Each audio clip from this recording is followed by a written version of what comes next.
The die is set, but Alberta ain't ready to kneel just yet.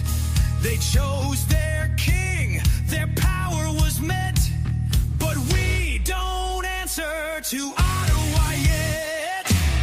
No crown gave us what we've earned, just dirt and fire and lessons learned. Now the ground it shakes, the steel it groans, and Alberta walks alone. We ride sovereign steel through fire, through frost.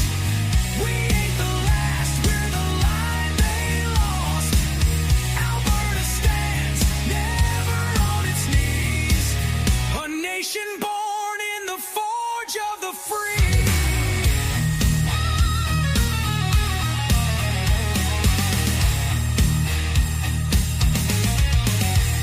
From the rigs to the rails, the crops to the code, we lit their streets, we bore their load. They laughed at pride, they mocked the West, but freedom don't die, it just waits for the test. The cowboys ride, the farmers rise, 5 million strong under open skies. No leash, no lie, no foreign throne. This land is steel and it stands alone. We ride sovereign steel through fire, through frost. We ain't the last, we're the line they lost. Alberta stands, never on its knees. A nation born in the forge of the free.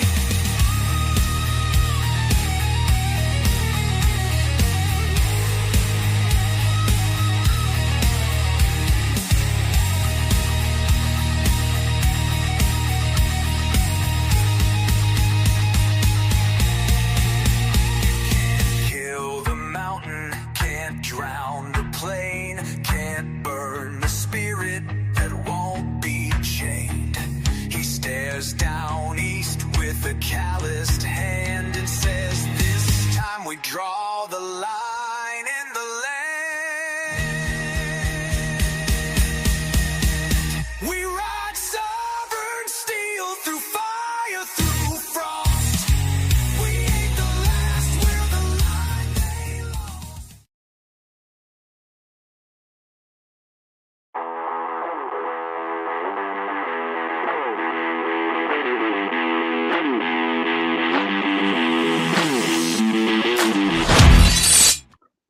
Oh, welcome. It's 7-Eleven Daily Summary with Bruce Scholl. So excited to be here. My goodness, what an amazing time to be alive. And I am grateful that you're here. Make sure to share this out, get more eyeballs on the information. Are you excited as I am? I'm really just so jazzed up. This has got to be one of the most extraordinary times to be alive. Obviously, I've only been here a little over 50 years, but this really is, I think, a historic time. And we're going to be looking back on this time with a lot of magnifying glasses, I believe, and wondering what to do moving forward. But I am really grateful to be here. Grateful that you are watching, and this project that I've created called Unscrew the News that you participate in.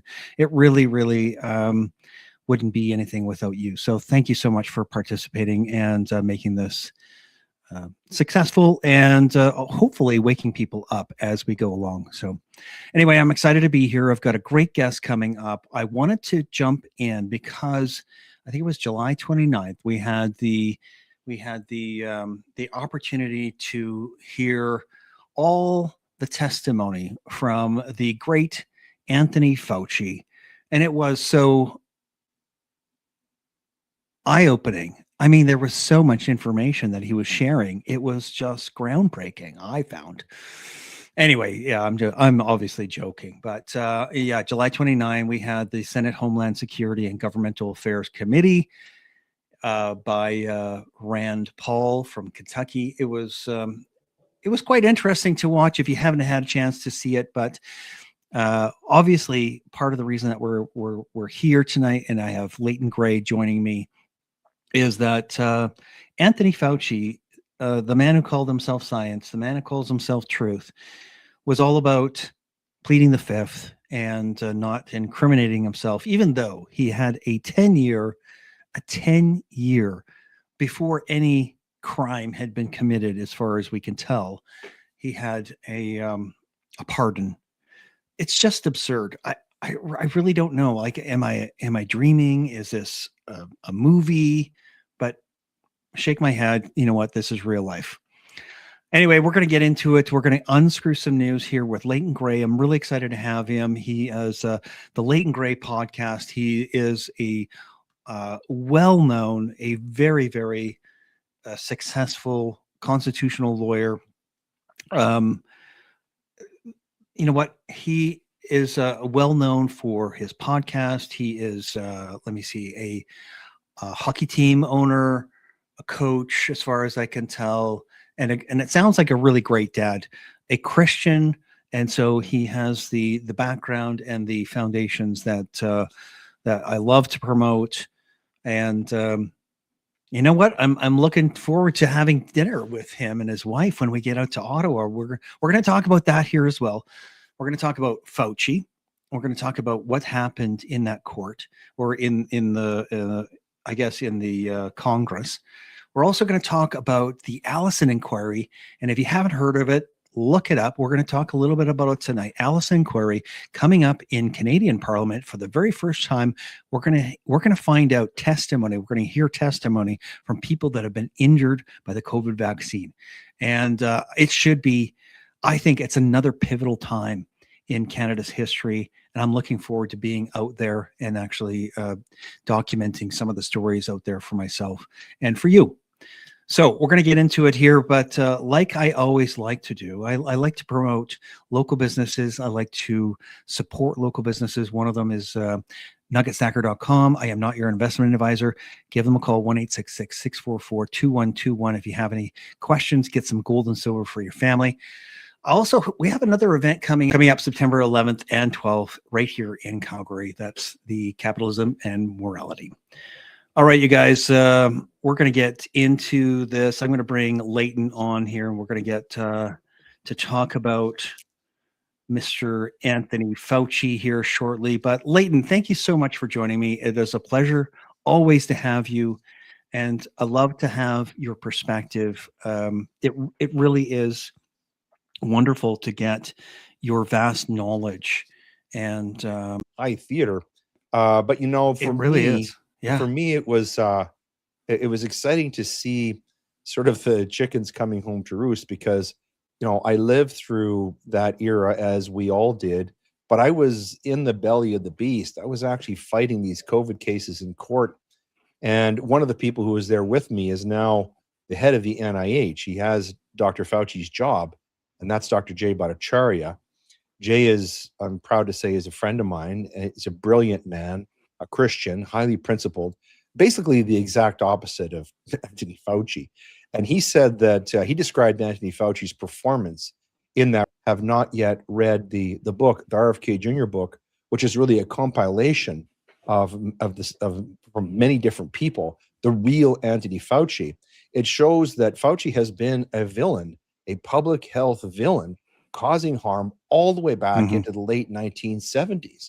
And he's been responsible for, you know, AIDS drugs that were killers. He was involved in remdesivir. He was, of course, involved in what we can call the Fauci ouchie, the COVID-19 drugs. And all the way along, there's one thread that runs through all of it, and this is what was put to him: is he was getting rich off of harming the innocent elderly people, innocent children. Pregnant mothers, you name it. Many people have been seriously harmed and have died because of this man's greed and his lust for power. And so it was somewhat delicious to see him get his just desserts, to see him there, you know, and he's been so arrogant. He's had many interviews publicly where he said, you know, I'm an open book. Ask me anything. I'll say anything you like. And so we go from, you know, I am the science, I am the truth, to pleading the fifth 111 times. And that's got to be a record. I think you'd have to go back to the, to the 1950s when some of these mafia dons were being questioned, or maybe back to the McCarthy hearings. I'd be interested to know if anybody else ever had the audacity to claim that they were exempt from testifying because of the risk of self-incrimination 111 times. And of course, Josh Hawley pointed out quite correctly, based upon a U.S. Supreme Yes. Court decision from 120 years ago, he said, one who is pardoned cannot stand on their privilege. And as you mentioned off the top of the show, Dr. Fauci received really one of the most extraordinary pardons in history. Basically, it was a blanket pardon. Only Joe Biden's son and Fauci got pardons like this. It was like basically anything you ever did or anything you're going to do or you could be charged with, you're pardoned.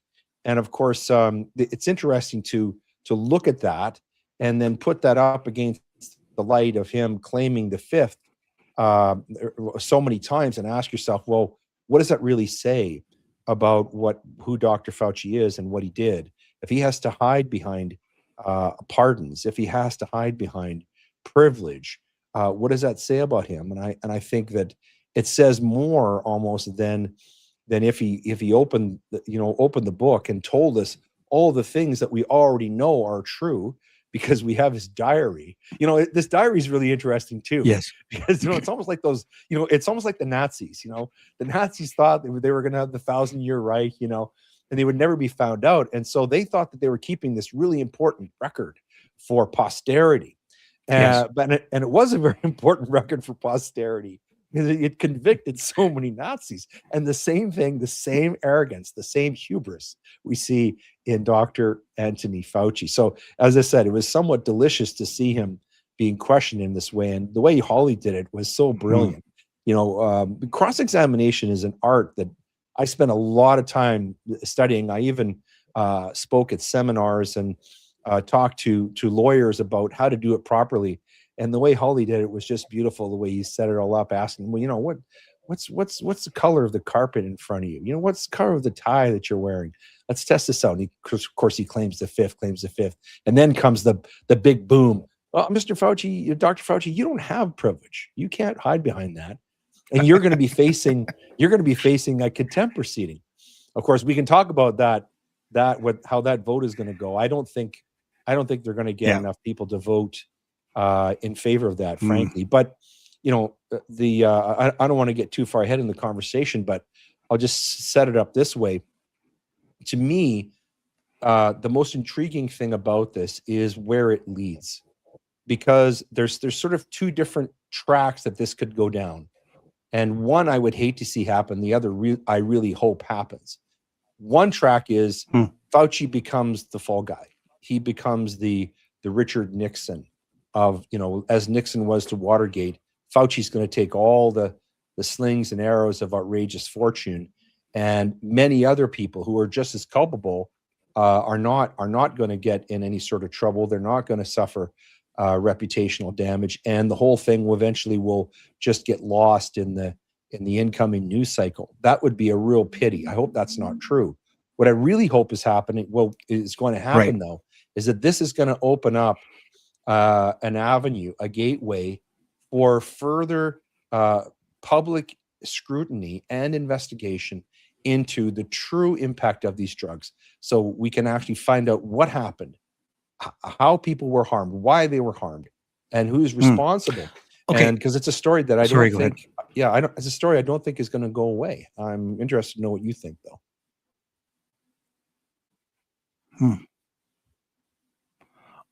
I really hope it doesn't go away.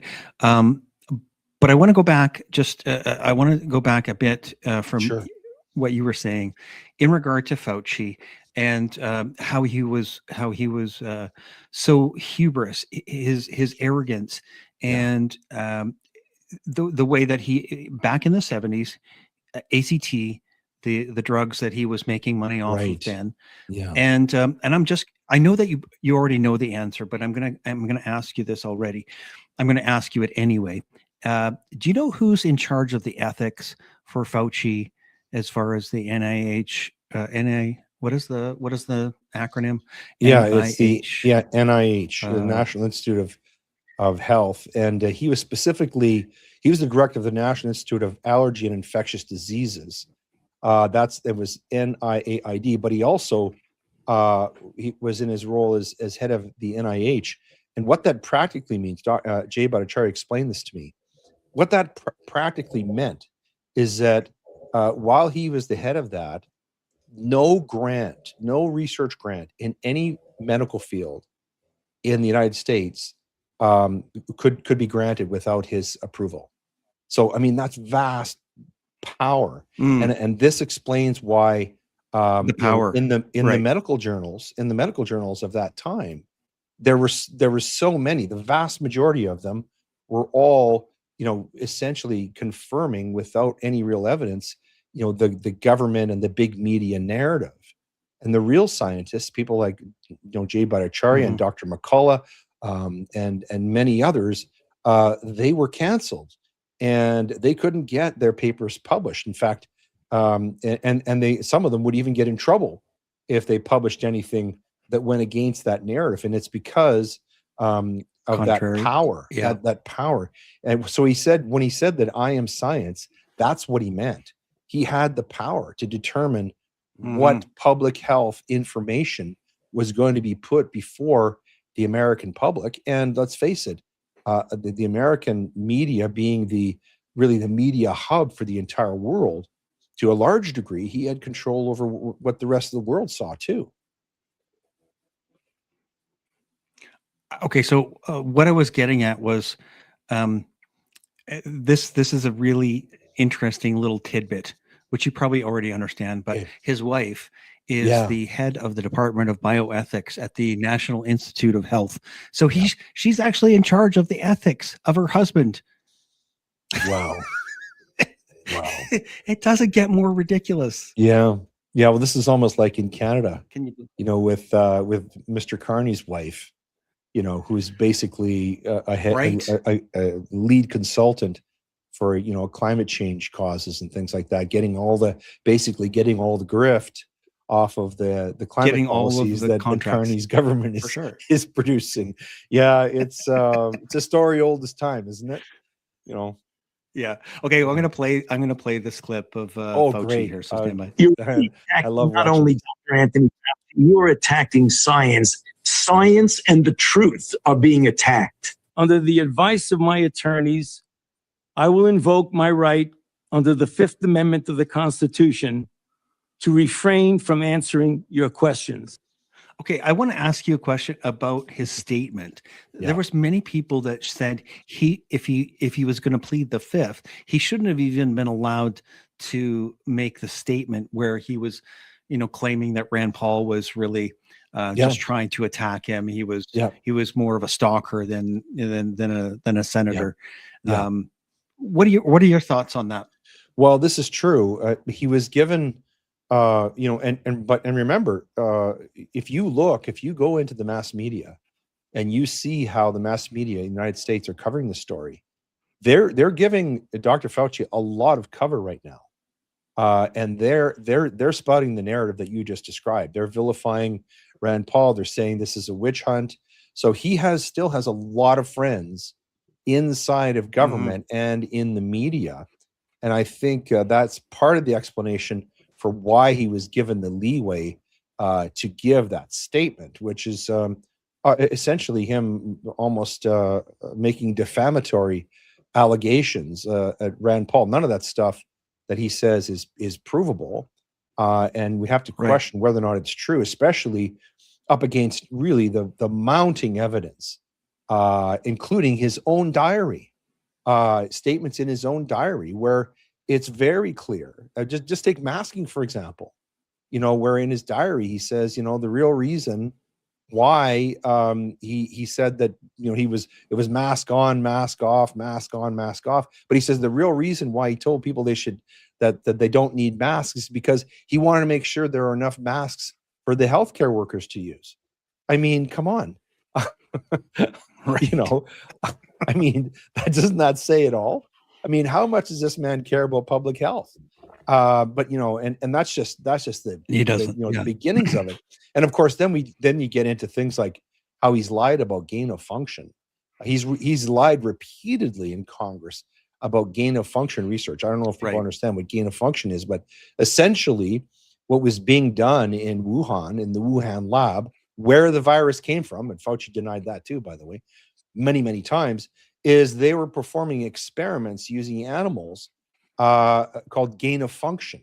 And they were experimenting genetically and also with viruses because they wanted to see whether they could make a better virus, you know, one that's more resilient, one that's more contagious. And guess what? They did it. And somehow, and one that kills more people. I mean, ultimately, right? Yeah. So very, very, very dangerous stuff. And from the Chinese point of view, this stuff has military implications, and you know, you just have to look at the last several outbreaks that have happened over the past 20 years. I mean, they're all coming out of China. So you can see this is part of China's MO, is to have these viruses released so that they will cause, you know, economic and social and health damage to countries that are considered their enemies, which is just about the rest of the world right now for China. Their only friend right now might be North Korea and Russia, but you know, that we're not even getting into the whole gain of function thing, which might be, you know, really the silver bullet for Anthony Fauci. I mentioned the one book. People might be interested in the real Anthony Fauci. There's another book by RFK Jr. called The Wuhan Cover-Up, and it's about how U.S. health officials like Fauci conspired with the Chinese military to hide the origins of COVID-19. Remember, going back to the pandemic, that was a big deal. Remember when Donald Trump actually had the temerity to say that he called it the China virus, and this reporter took him on and he said, "Yeah, it's because it comes from China." You know, calling it like China. You know, I don't do a good Donald Trump, but I don't have the hair for it. But you know, what we're talking about here really is going down deep rabbit holes of corruption. And as I said earlier, it would be a real pity if it just stopped at Fauci, because really, I mean, he's you know, it's like, you know, that Jungian iceberg where you have that little part sticking out above the surface, and then underneath is, you know, where most of the iceberg is. I mean, the massive. You must have the same sense that I do, that the real story, Anthony Fauci, is that tip of the iceberg, but the real story is all that stuff that's under the water that, you know, we only suspect what's under there. We can't even imagine how massive and how deep that corruption is, going even as far as, you know, connections to conspiring with Chinese military. That is, if the COVID-19 virus was actually a Chinese military op that certain officials like Fauci and others conspired with to cause a massive worldwide health crisis. Like, you know, I guess it's only a conspiracy theory for 5 minutes, right? And then it comes true. But there's a lot of evidence. And that's proven, a lot of evidence that this stuff is that this stuff is not only true but provable to the legal standard, right? Whether it's a balance of probability or even a reasonable doubt. I mean, there's a lot of evidence now, and it certainly explains why the truth was so heavily censored during COVID, doesn't it? Sure does. Okay, I'm going to go back again because you have such a vast understanding of some of this stuff, but you get ahead of me a bit. I want to play this Josh Hawley clip. So no, that's good. This is delicious. It's all good. Yeah, hang on a second. It is right. And so I couldn't really pass it up. I had to bring it in. Oh, this is great. Thank you, Mr. Chairman. Well, nothing says honesty like taking the fifth, huh, Doc? Let's try something. What day of the week is it today? On the advice of counsel, I respectfully decline to answer based upon my rights under the Fifth Amendment to the Constitution. What color tie are you wearing? On the advice of counsel, I respectfully decline to answer based upon my rights under the Fifth Amendment to the Constitution. What color is the carpet in front of you? On the advice of counsel, I respectfully decline to answer based upon my rights under the Fifth Amendment to the Constitution. Let's just get one thing. Thank you, Mr. Chairman. I guess we. Yeah. This Well, he clip, goes we're on to say, missing let's the get part one where thing he actually straight. gets it. Yeah. He says, Yeah. let's get one thing straight. You don't have privilege, right? You don't have privilege. You know, you were granted a full pardon, which you well know, and your lawyers know, and that's why they're all squirming in their seats right now as I say this. And he cites the case from 120 years ago. I forget the name of it, but he says, you know, he who has received pardon cannot stand on his privilege. And this is a time-honored thing in really in the common law tradition. The same principle applies in Great Britain and in Canada and in many other jurisdictions. Once you're pardoned, you cannot claim privilege because you're no longer exposed to the risk of prosecution. That's what the Fifth Amendment says. In Canada, we have protection against self-incrimination as well. It's in our charter, section 11 of our charter, which says that you are not required, you cannot be compelled to give evidence against yourself, whether it's to the police or in court or otherwise. And so you cannot be made as an instrument of the state in order to gather evidence against yourself. This is a time-honored thing. But once you've been pardoned and you've received the privilege of that pardon, you cannot then claim privilege. And it's important to understand here kind of a subtle nuance. Although this looks and feels a lot like a courtroom, it's not. He's testifying before Congress, and this is a different situation. He's not in a court. He's not being prosecuted. He's not before a judge. There's no jury here. And so the rules regarding the answers that he has to give in a congressional setting are different than they would be in a court of law. Now, his pardon still applies in relation to prosecution, but it doesn't shield him from consequences for refusing to answer the questions that are being put to him by Congress. Hence, he's being cited in contempt, which means he's not respecting the authority of the body that he's in, where he's been compelled to come forward and testify. He's still under subpoena, and the contempt allegation stems from that. So even though that Fifth Amendment protection, that prevents him from being prosecuted for crimes, but it doesn't protect him against being cited in contempt of this congressional body for refusing to answer these questions. So some real interesting, subtle, juicy nuances going on in this whole legal proceeding. Yeah. Which I think many people are fascinated by. I certainly am. Okay, so I want to ask you a question. Hopefully, I can vocalize it properly. But because he has a pardon, and because he's potentially going to be voted in contempt of Congress. Now, I don't know what the ramifications or what the penalty for being in contempt of Congress are, but he doesn't have a pardon because it ran out in 2024. So could there actually be some legal proceedings, I guess, because of the contempt of Congress? What does that remember? look like? A contempt finding is very, very serious. And there have been some people who have gone to prison for it. Steve Bannon is an example. Went to jail for a couple of years for this. So it does have teeth. Anthony Fauci could go to jail for what he's doing. Now, the impediment to that is he has so much support among Democrats in that House. And I think that they're all going to vote en masse against citing him in contempt. So I would be surprised if the contempt finding holds out, but there's no question that a contempt finding has teeth. The other interesting thing about the pardon itself, and they haven't talked about this, but there was, you might remember back around the time when there was the changing of the guard when Trump took over in the early part in January of 2025, there was a lot of controversy about the number of pardons and the extent of them. The one like Hunter Biden pardon, the Anthony Fauci Right. pardon, and many others. And of course, You mean the auto pen? the pardons. auto pen. Yes, you went there. And so there's a serious question that I don't think has been raised yet. But what is the authenticity?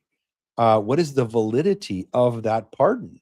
If Joe Biden didn't actually sign Mhm. that pardon, if it's an auto pen pardon, Donald Trump has been very explicit that they've investigated these. And of course, Donald Trump has said publicly that he's not going to disturb the Fauci pardon. That's interesting.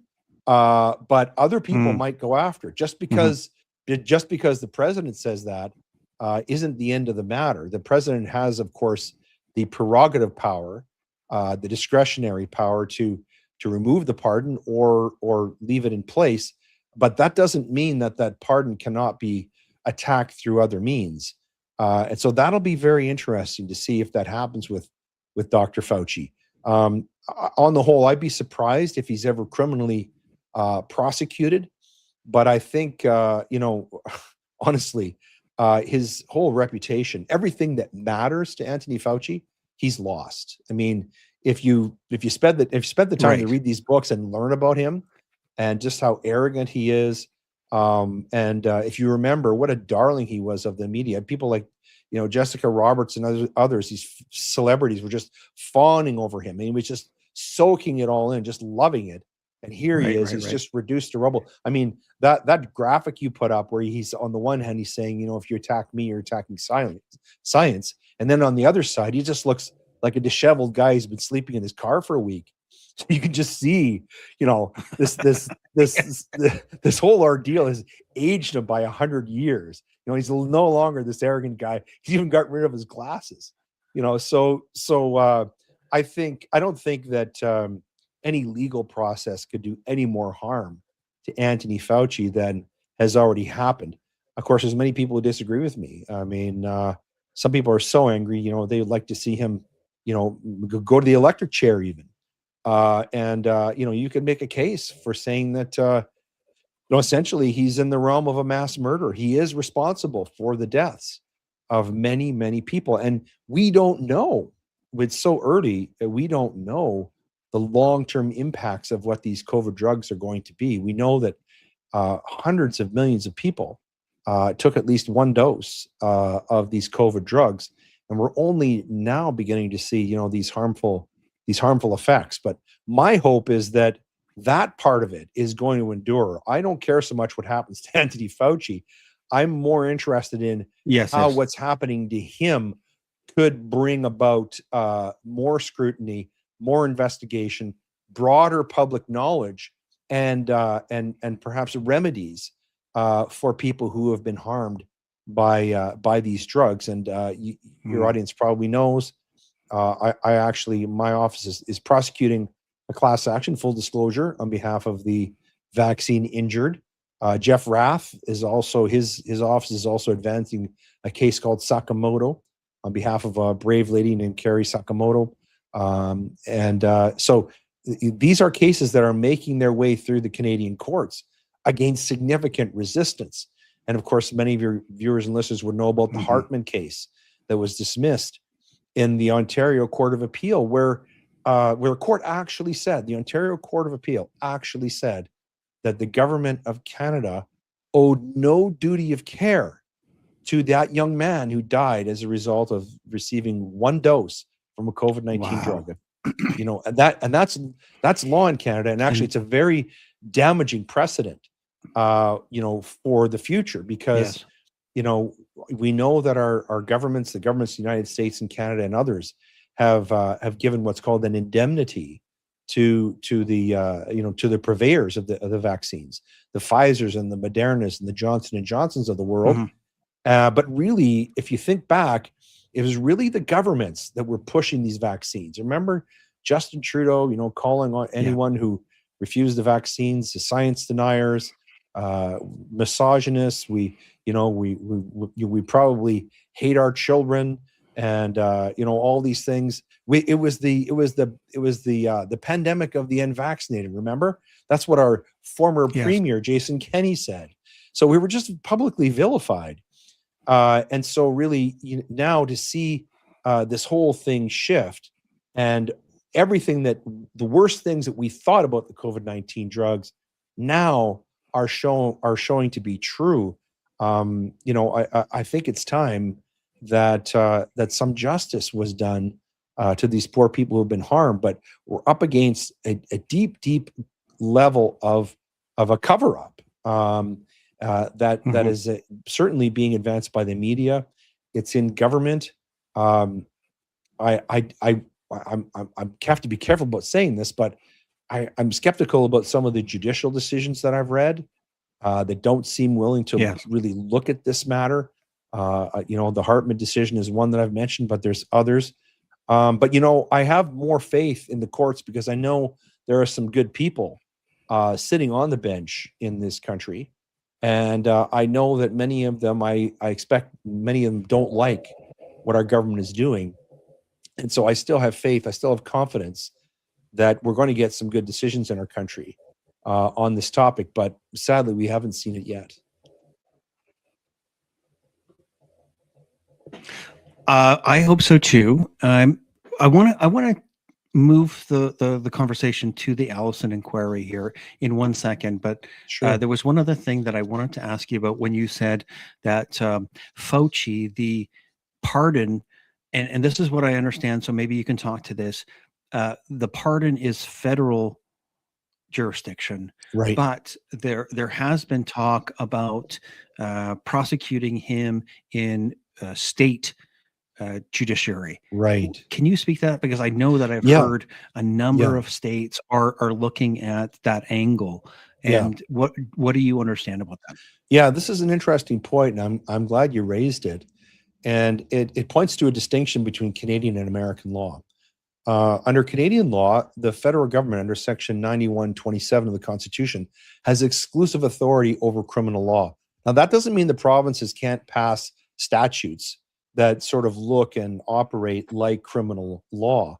But in a true sense, in terms of criminal law, we have the Criminal Code of Canada, and that is under federal authority. In the United States, it's different.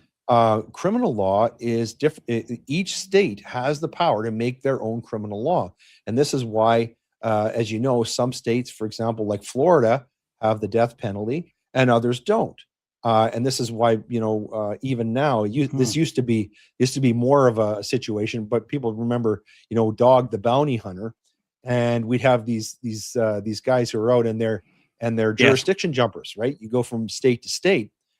Because they're trying to avoid the criminal law in another state, and of course, coming back to your question, this means that each of the individual states have the authority under their own criminal law power to potentially indict Anthony Fauci. So that could foreseeably happen. You're right. The president only has authority under federal law. He has no authority over what happens in the states, unless it's an area, it is in an area of exclusive, federal jurisdiction. And of course, that doesn't apply to criminal law in the U.S.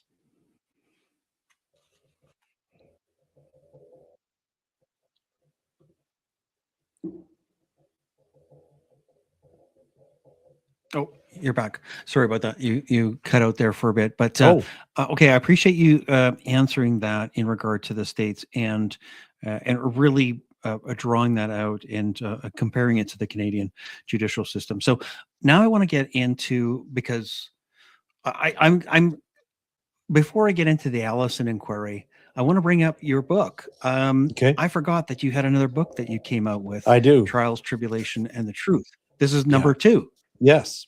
Okay. Tell us a little bit about that before we move on. Well, the books are really to describe them. I think I mentioned this the last time I was on your show. And by the way, thank you for mentioning them.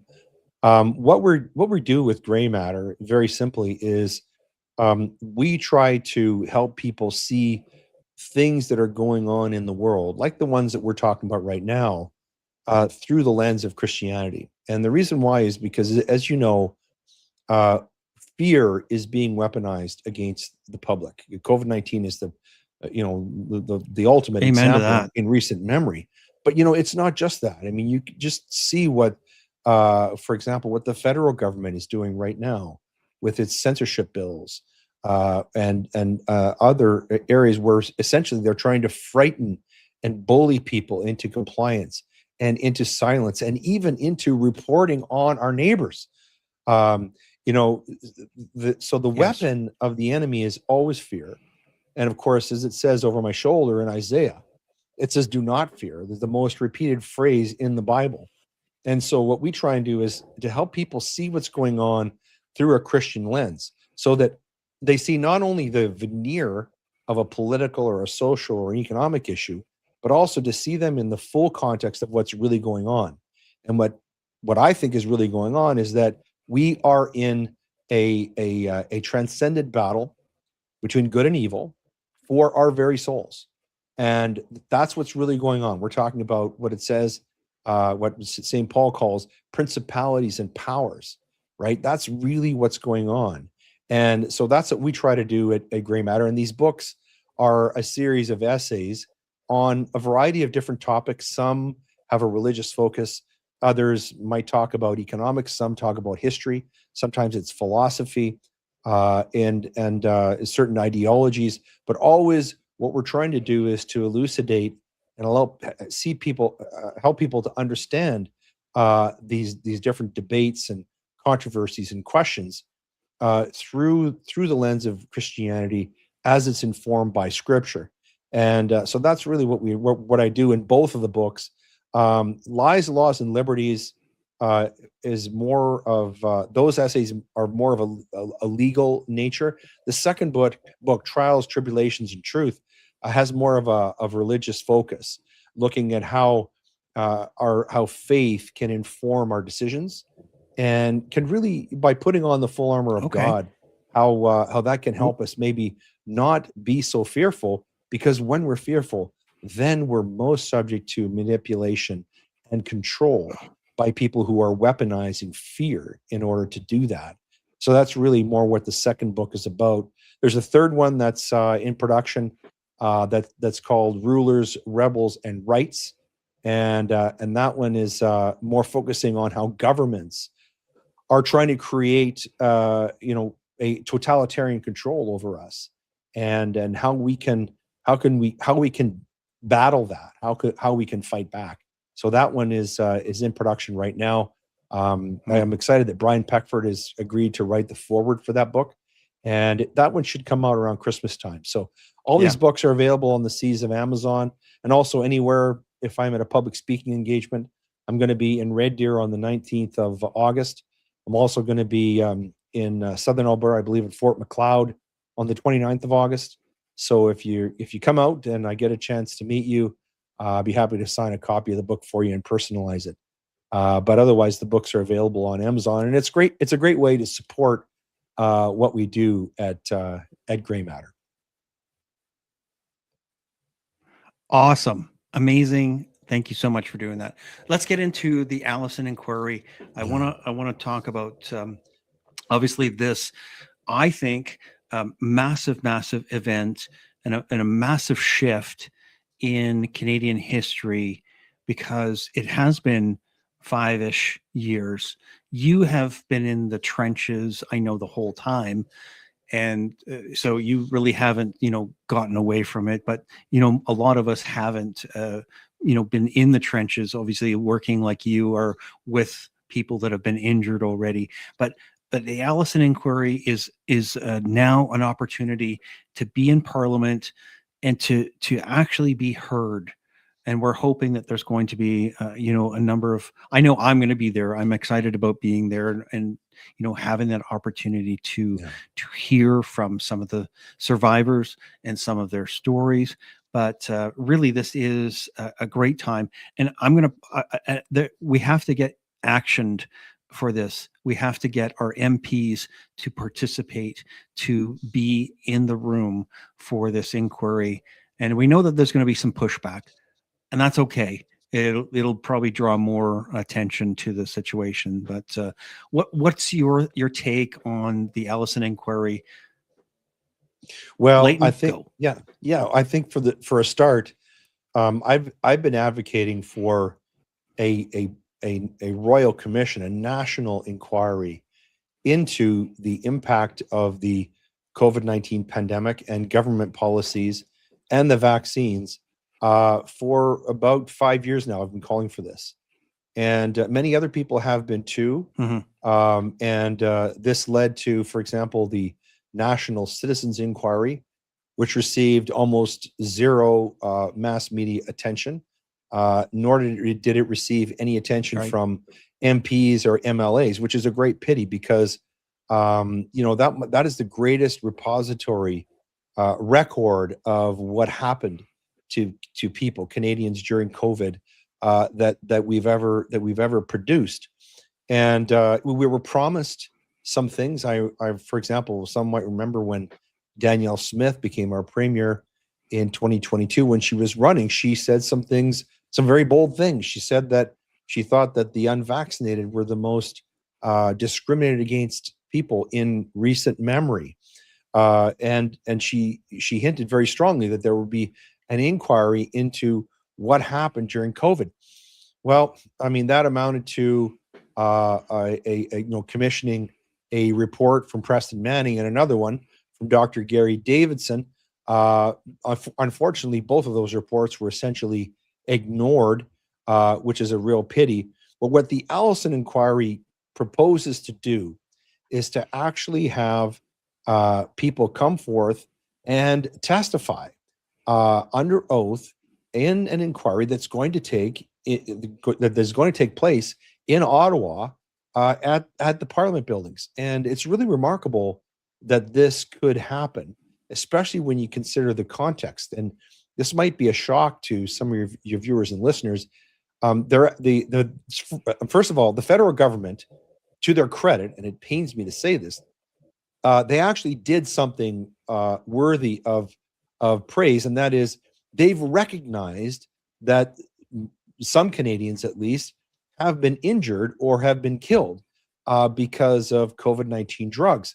And a few years ago, they set aside $55 million for people to apply for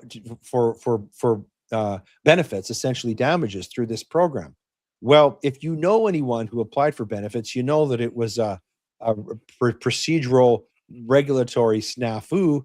And in the end, 3/4 of the money of that $55 million was exhausted on administration.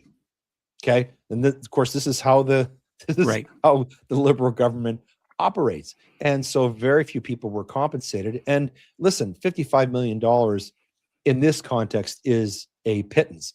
$55 billion might be low when you consider that 80% of Canadians took at least one dose of these drugs. But the great thing about the Allison Inquiry, it's going to take place next month from the 8th to the 11th of September in Ottawa, is that people who want to testify can apply to be witnesses.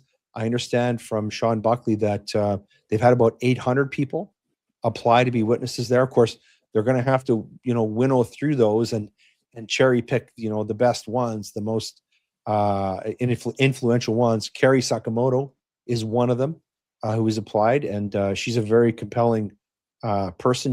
Many people have seen her speak over social media. She gave evidence at the National Citizens Inquiry. Sean Buckley is going to be there. He's very involved. People might know that name. You've probably had him on your show. Wonderful lawyer who lives in St. Albert. He and his wife Teresa. They spearhead many really important causes, including food and health issues in Canada. But they were just instrumental. They were the engine of the National Citizens Inquiry. And here they are again. They're going to be they're very involved in this.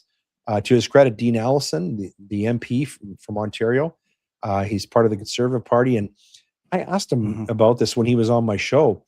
And perhaps you had the same impression or the same thought. I was really astonished that his party didn't block this from happening. And because I thought, Pierre Poilievre, not to throw rocks at his windows, I thought that he would say something like, this is not a good look for us right now. We're rising in the polls. We don't want to get into all this COVID stuff. This is old news. We don't want you dredging this up. But actually, Allison was very pleased and surprised when Poilievre has said, no, go ahead and do that.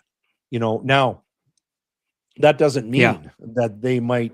He could crack the party whip and kill this inquiry in one phone call. And I pray that doesn't happen.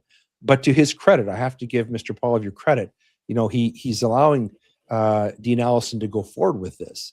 And I think it's going to be a really seminal moment in Canadian politics because, the COVID-19 pandemic, this is the way I see it. It's an open wound on Canadian society. I think many of the social ills that we're suffering through right now really stem back to the pandemic, the harm that was done to our public, not just in terms of physical health, but in terms of trust, being a part of a country that we can be proud of, having confidence, a sense of optimism about things. We've lost so much since COVID in the aftermath of that. And what our nation really needs is healing. And of course, nothing that the Liberal government in Ottawa is doing anything to advance that cause. They're doing more and more harm. They're doubling and tripling and quadrupling down on harm on the Canadian people, in my respectful opinion. And so to see something like the Allison Inquiry come along that could potentially be a source of healing. And for anyone who actually attended the National Citizens Inquiry in person, you'll know what I'm talking about. There was such a sense that God was there. There was a lot of tears and there was laughter. And honestly, being at the National Citizens Inquiry was one of the only times since the pandemic that I really felt like it was the Canada that I knew and loved all my life. And I'm praying that the Allison Inquiry is going to have that same impact on society and that it's going to get the attention it deserves. And hopefully is going to open up a broader conversation because we've got to talk about all these things and what happened. We can't just have this swept under the rug because otherwise it'll just be a wound that'll be open forever. And who knows, maybe the wound, you know what happens when you leave a wound open? It's funny that you say that. It festers. Oops, sorry, go ahead. Yeah, go ahead. I was just actually having a conversation with one of the witnesses that's going to be there today, Michelle Wharton, and I'm going to have her on the show here in the next. I think she testified at the inquiry too, didn't she? Her testimony was just so. Yeah. I don't know if she did, but she was at the press conference on June. Was it June 9th or July 9th? Yeah, they've had a couple of press conferences. It was so powerful. Yeah, it was so powerful. But I was talking about a festering wound. This really is a festering wound that needs to be attended to, and we need to. This I think hopefully will turn a page, and perhaps it will heal some wounds in Canada. Hang on one second. I just want to bring this up and make sure people. I've got it scrolling across the bottom to make sure that if anybody wants to find it, it's covidtestimony.com or AllisonInquiry.com. And you can go here. You can apply to be a witness. And I'd encourage anybody, if you feel that you want to speak for someone that has passed, or you're speaking for yourself or a family member, do it. Get it on the record, whether you're in front of the panel or whether it's just a recorded story. I think that it's really important. I mean, I'm sure you would agree with me, Leighton, on that. But I think it's going to be a really an amazing time. And like you said, I was not at the NCI in person, but the coming together of people, like-minded people, is really what I feel has been missing, for the 6 years that we've been going through this. And I guess that's part why you and I and many other people, we connect, through this medium that we're doing right now. But it really is a super intense feeling when we're in the same room, Mm-hmm. and Yeah. when we're on the same plane Yeah. together. It Yeah. is a really different place. So Yeah. I'm grateful, and I'm looking forward to it. Me too. Is there anything else that you want to end off on? I just think it's You talked remarkable. about. Can you just? Yeah, sure. Go ahead. Oh, sorry. I just want to finish off and Sure. and I ask you to speak about your the case that you're working on. Sorry, the lawsuit. Do you mind just making sure that people understand and if they want to participate? Yeah. So we actually have two COVID related cases, class actions that are going on right now. One case is called Burke. This is on behalf of the unvaccinated, and it's an unprecedented case. Essentially, what it's claiming is that unvaccinated Canadians suffered harm, specifically, public vilification by their government, also restriction of their Section 6 charter right to mobility. So, claiming a series of harms that people suffered as a result of government policies. And so that case, actually, we were in court last month on July the 20th. And I expect we're going to have more dates coming up. There's information about that case on our website. And then the other case that we're advancing on behalf of the vaccine injured is called Taylor. The representative plaintiff is a lady named Drew Taylor, who is an Albertan woman who actually testified at the NCI. And she suffered very, very serious permanent harm as a result of COVID-19 vaccination. And so if people want to get involved there, if they want to donate, if they want to help crowdfund, or if they are injured and they want to learn more about how they can get involved in the case, the information is there on our website. That's at gwsllp.ca. If you Google my name and you get our firm name will come up there, and you get onto our website, you can follow the prompts and you can find out more about those cases. But I just wanted to say how remarkable it is that we're going to be able to do this at the Parliament buildings in Ottawa. I think this is more than just a symbolic thing. I think really it's a blessing. I think honestly, I see it as a sign from God. That because that's it's in the seat of our government. And Genesis. There's a scripture from Genesis that's carved right into our Parliament buildings. People probably don't even know that our national motto is directly out of the Bible. And even though, Mr. Carney says we are not and never were a Christian nation, I find that kind of strange because I remember when I was a kid, on Sundays, we couldn't buy bubble gum because of the Lord's Day Act. Anyway, be that as it may, I just think it's really cool that we're going to be able to do this at the Parliament buildings. Since, the only good thing about Parliament these days, I guess, for our purposes, is that they don't sit all that often. So we're going to get to use the building. I think we're going to put it to better use than those guys do. What do you think? Definitely. We'll be hopefully not bringing down the house, but we'll definitely be utilizing it on a much bigger scale. So yeah, much better usage. Yes, wonderful. Yeah. Leighton, thank you so much for being here. I've now just put up your website, so yeah, if anybody wanted to get a hold of you, they can reach you through that. I'll just going to take that off of there. But I wanted to say thank you so much for being here. Bless you and your family. You are such a wealth of knowledge and so approachable. So I appreciate you taking the time and to be here with me. So, well, thank you very much for helping our guest. Yep. Yeah, it's always a pleasure talking with you. And I just want to say, it's wonderful to see how your audience has grown. Unscrew the News. Now I've been involved with you. I think I first met you about 3-4 years ago, and to see how you've grown and how your audience has grown and you put out all this great content. It's a real joy to be here. And I hope God continues to bless you and everything that you do, because it's so important to have truth in media presented to people. And who knows, we may be seeing the last vestiges of it in Canada. If the Liberals get their way, they're going to shut us all down. So I pray that doesn't happen. But in the meantime, God bless you for putting out content like this. I follow you closely on Substack, and there's so much great stuff that you're producing. So keep up the great work. And I'm happy to come back anytime and support what you do. Thank you so much. Stick around if you don't mind. We'll have a 30-second catch up. But Sure. thank you so much again for being here.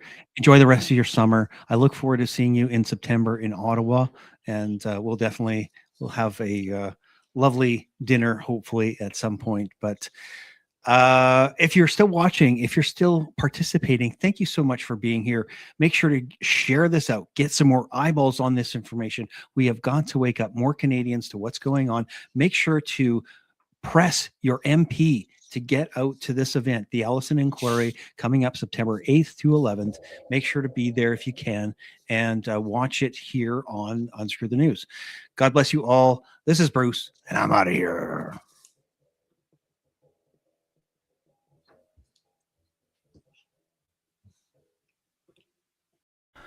Thank you so much for watching Unscrew the News. I appreciate your participation in freedom in Canada. Share this information and help others to wake up. God bless.